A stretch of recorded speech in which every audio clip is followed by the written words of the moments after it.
आज की कहानी दोस्तों एक ऐसी माँ की है जो अपने बेटे का इंतज़ार करती रही और बेटा शहर से लौट कर नहीं आया।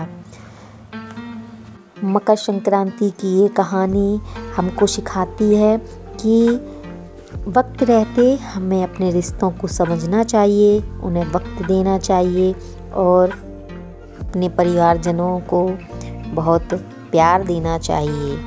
बढ़ते हैं आगे कहानी में। हैप्पी मकर संक्रांति दोस्तों। कभी सोचा न था जिस माँ ने आपको चलना सिखाया उसी माँ को एक दिन आपके लौटने का इंतज़ार करते करते खुद चलना भूल जाए। ये कहानी है एक माँ की जो हर मकर संक्रांति पर एक पतंग नहीं अपने बेटे की याद उड़ाती थी। वीडियो को अंत तक ज़रूर देखिए क्योंकि आखिरी दृश्य आपकी आंखें नम कर देगा।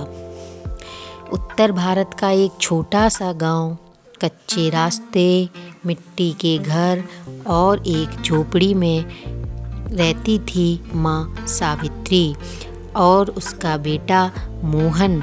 पति बचपन में ही गुजर चुके थे।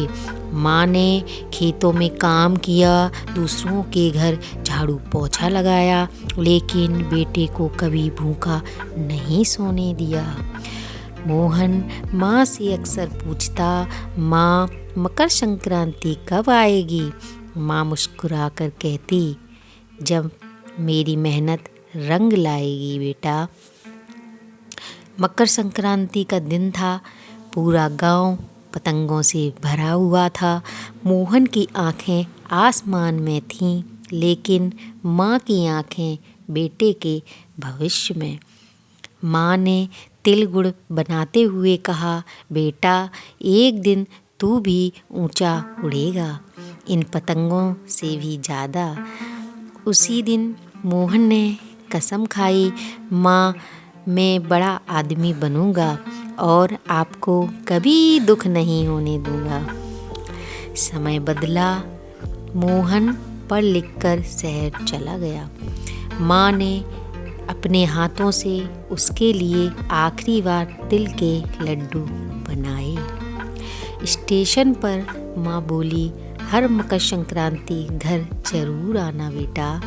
मोहन ने कहा, माँ अब हर संक्रांति आपको शहर बुलाऊंगा। ट्रेन चली गई और माँ वहीं खड़ी रह गई। पहली मकर संक्रांति माँ ने पतंग खरीदी, मोहन नहीं आया। दूसरी संक्रांति फ़ोन आया, माँ इस बार काम बहुत है, तीसरी मकर संक्रांति पर ज़रूर आऊँगा। तीसरी मकर संक्रांति पर भी फ़ोन नहीं आया। माँ हर साल एक पतंग छत पर ले जाती और आसमान से पूछती, क्या तूने मेरे बेटे को देखा? इस बार माँ बहुत कमज़ोर थी, फिर भी उसने तिल गुड़ बनाया। गांव वालों ने कहा, अब क्यों इंतज़ार करती हो? माँ बोली, जिस दिन सूरज दिशा बदलता है मेरा बेटा भी ज़रूर आएगा। माँ छत पर गई, पतंग उड़ाई और अचानक बेहोश होकर गिर पड़ी। पतंग हाथ से छूट गई, सीधे आसमान में उड़ गई।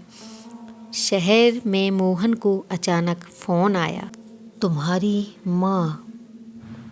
आगे कुछ सुनाई नहीं दिया। वो दौड़ता हुआ गांव पहुंचा, लेकिन बहुत देर हो चुकी थी। माँ के हाथ में एक कागज़ था जिस पर लिखा था, बेटा अगर ये पतंग तेरे हाथ में पहुँचे तो समझ लेना तेरी माँ मुझ को चली गई। मकर संक्रांति की सुबह थी। आसमान में सैकड़ों पतंगें थीं। मोहन ने एक पतंग को देखा जिस पर लिखा था, माँ। उसकी आंखों में आंसू गिर पड़े और वो रोते हुए बोला, काश एक मकर संक्रांति पहले आ गया होता। दोस्तों, मकर संक्रांति सिर्फ पतंग और मिठाई का त्यौहार नहीं, ये याद दिलाता है जो रिश्ते हमें ऊपर उठाते हैं उन्हें वक्त रहते थाम लो, क्योंकि जब पतंग हाथ से छूट जाती है तो फिर आसमान ही बचता है। अगर ये कहानी आपके दिल को छू गई हो तो वीडियो को लाइक करें और आज ही अपनी माँ को एक कॉल ज़रूर करें, क्योंकि हर माँ हर मकर संक्रांति अपने बेटे का इंतज़ार करती है।